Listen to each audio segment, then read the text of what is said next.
हज का रुकन आज़म वक़ूफ़ अरफ़ा है और वक़ूफ़ अरफ़ा का वक्त अर्ज़ किया के ज़वाल से लेकर गुरूब आफ्ताब तक का वक्त है।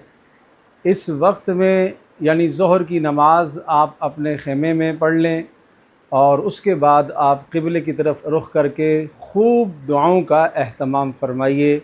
ये हज का रुकन आज़म है, इसमें बहुत ज़्यादा कसरत से दुआएं करनी हैं और ये कलिमा ला इलाहा इल्लल्लाहु वहदहु ला शरीका लह लहुल मुल्क व लहुल हम्दु युह्यी व युमीत व हुवा अला कुल्लि शैइन क़दीर, इस कलिमे की कसरत करनी है।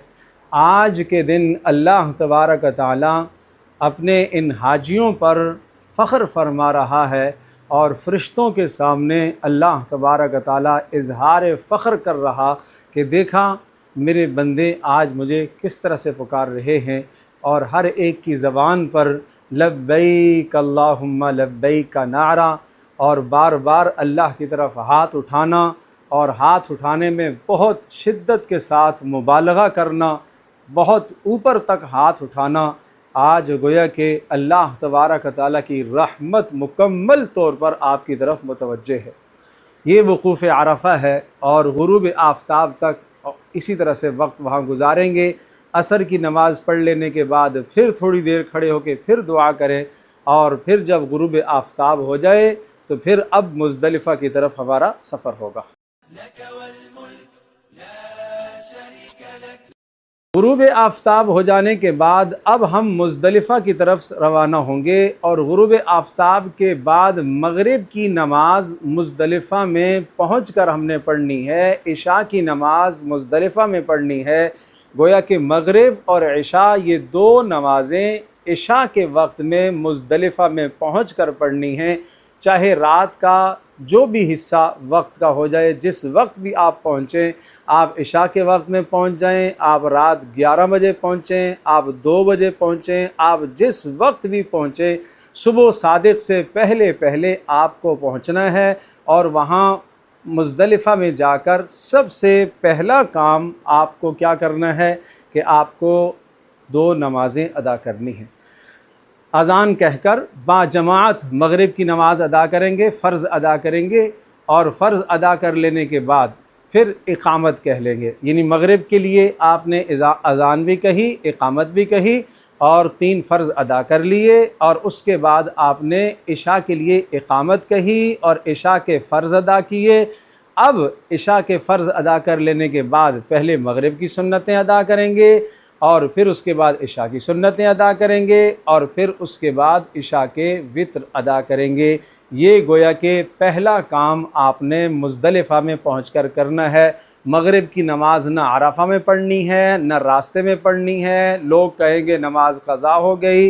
ये तय है कि आज की ये 2 नमाज़ें आपने मुज़दलिफ़ा में पहुंचकर इशा के वक्त में पढ़नी हैं, लिहाजा अच्छी तरह से इसका एहतमाम होना है। फिर मुज़दलिफ़ा में जब आपने ये रात की नमाज़ें पढ़ ली, जिस वक्त भी आप पहुँच आए आप उसके बाद आराम करेंगे। मुज़दलिफ़ा खुला मैदान है, यहाँ कोई ख़ैमा नहीं है। जहाँ आपको जगह मिल जाए, जिस जगह पर आपको मुनासिब जगह मिल गई, थोड़ा सा आप आराम फरमा लें, इसलिए कि अगला दिन जो है 10 ज़िलहज्जा का मसरूफ़ तरीन दिन है, उसमें आपको ज़्यादा आमाल करने हैं। इसलिए आज रात को जितना मौका मिले आराम का, अपने आप को, अपने जिस्म को आप कुछ आराम दें और रात को कुछ नींद ले लें, कुछ आराम कर लें ताकि सुबह के आमाल दुरुस्त हो सकें। जब सुबह सादिक़ हो जाए, 10 ज़िलहज्जा की सुबह सादिक़ हो गई और सुबह सादिक़ के बाद फ़जर की नमाज़ आप पढ़ लेंगे अव्वल वक्त में और फ़जर की नमाज़ उसी तरह से बाजमात आप नमाज़ अदा करें। अज़ान कहें, इक़ामत कहें, बाजमात नमाज़ अदा करें और नमाज़ अदा करने के बाद क़िबले की तरफ रुख़ करके खड़े होकर दुआ करें। यही दुआ करना वक़ूफ़ मुज़दलिफ़ा है और ये वाजिबात हज में से है। खूब गिड़गिड़ा कर जिस तरह से आपने अराफ़ात में दुआ की थी, उसी तरह से यहाँ पर भी क़िबला रुख़ होकर खूब दुआओं का एहतमाम कीजिए। वक़ूफ़ अरफ़ा का जो वक्त है वो अर्ज़ किया कि सुबह सादिक़ से लेकर तुलुए आफ़ताब तक, सुबह सादिक से लेकर तुलुए आफ़ताब तक, इसमें 2 काम आपने करने हैं। गोया कि फ़जर की नमाज़ भी आपने अदा करनी है और वक़ूफ़ मुज़दलिफ़ा भी आपने करना है। वक़ूफ़ मुज़दलिफ़ा हो गया, दुआएँ आपने कर ली, थोड़ी देर के लिए क़िबले की तरफ रुख़ करके आपने दुआएँ कर ली, ये आपका वक़ूफ़ मुज़दलिफ़ा अदा हो गया।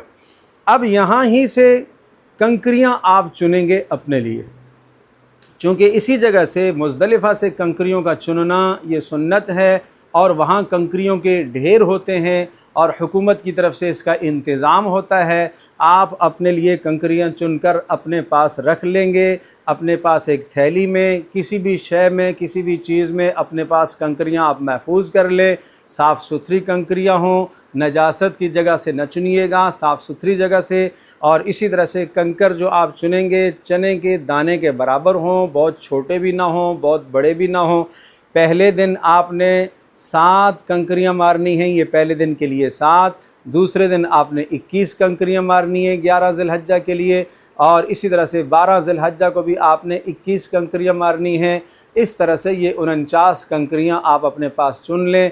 और अगर 13 की भी रमी आपने करनी है, अगर कर ली तो अच्छी बात, न की तो कोई गुनाह नहीं है। अगर वो भी आपने करनी है तो फिर 21 कंकरियाँ 13 की रमी के लिए भी आप यहाँ ही से चुन लें।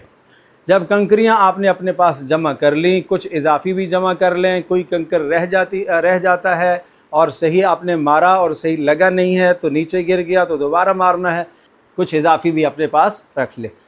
और आज गोया के 10 ज़िलहज्जा को सबसे पहला काम मुज़दलिफ़ा से निकल कर जब आप मिना की तरफ आएंगे, अगर मिना की तरफ आते हुए खेमा आपका पहले पड़ता है तो आप अपने खेमे में चले जाएं, वहाँ जाके आराम कर लीजिए, थोड़ी देर इस्तिराहत ले लीजिए। इसी तरह से नाश्ते का इंतज़ाम है वो कर लीजिए। थोड़ा सा आराम करने के बाद फिर आज पहला काम आपका है रमी करना, सिर्फ़ एक शैतान की, एक जमरे की रमी करना। वो है सबसे आखिर वाला, जिसको जमरा उक़बा कहा जाता है, बड़ा शैतान, उसकी रमी करनी है। जब आप रमी की जगह पर पहुँचेंगे तो पहला निशान है, वहाँ कुछ नहीं करना, दूसरा निशान है, वहाँ पर भी कुछ नहीं करना, तीसरा निशान जो शैतान का बना हुआ है वहाँ पहुँचकर आपने आज रमी करनी है और 7 कंकर आपने मारने हैं।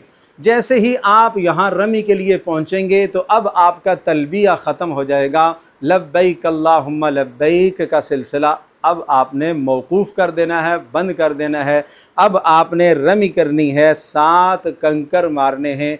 बिस्मिल्लाह अल्लाहु अकबर रिज़न लिर्रहमान व रग़मन लिश्शैतान। बिस्मिल्लाह अल्लाहु अकबर रिज़न लिर्रहमान व रग़मन लिश्शैतान। अल्लाह को राज़ी करने के लिए ये अमल कर रहा हूँ और शैतान को ज़लील और रुसवा करने के लिए ये अमल कर रहा हूँ। तो ये हर कंकर के साथ इस कलिमे को पढ़ना चाहिए।